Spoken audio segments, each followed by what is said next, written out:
सखी का हो? एगो बात पूछी। हाँ पूछा। जब से तोहार शादी भइल बने हाँ तोहरे उनकर तो कोनो अंदाजे ना मिलेला हो। अब का बताइए सखी। काहे हो? सुना बतावा। का बताई कितना हमसे करेला प्यार हो, झूलनी धके झूल जाला पियावा हमार हो, झूलनी धके झूल जाला।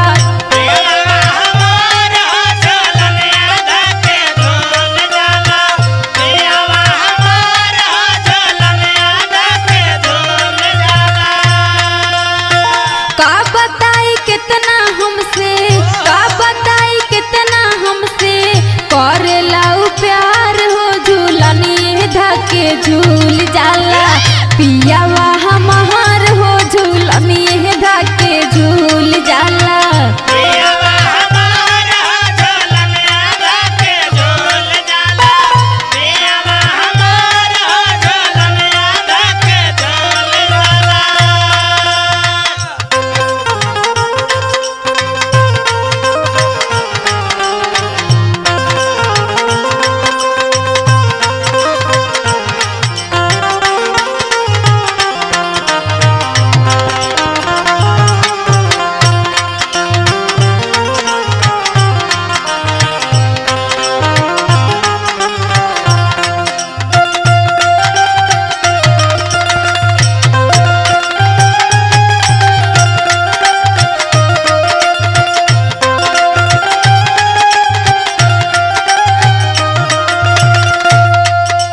और सुनाइए सखी।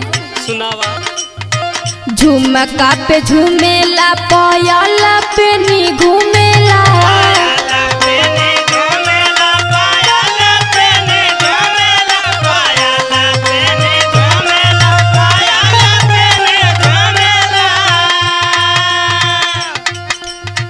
हमारा के साथी दिन में कोई बेरी चूमेला।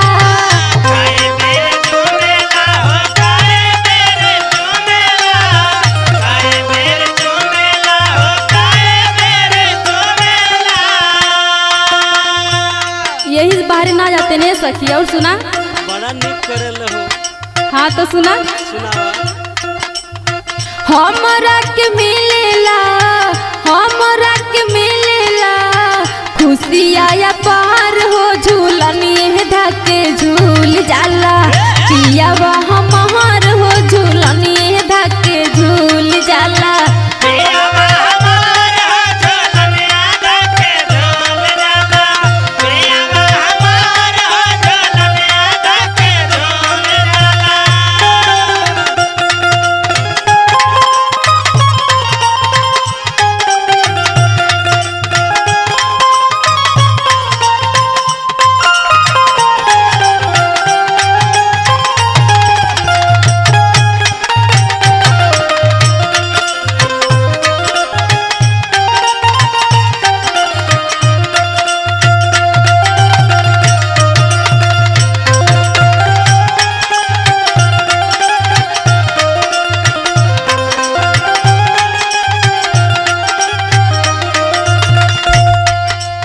और सुनाए सखी।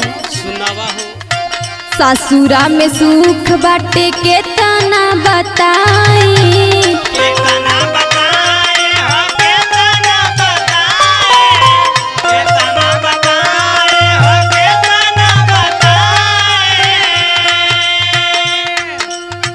मन कर का बोना नहीं हरवी हम जाई।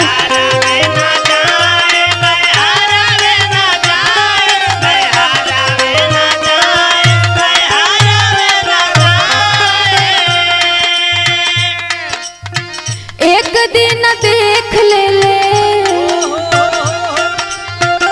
एक दिन देख ले ले देवरा हमार हो, झूलनी धके झूल जाला पियावा हमार हो, झूलनी धके झूल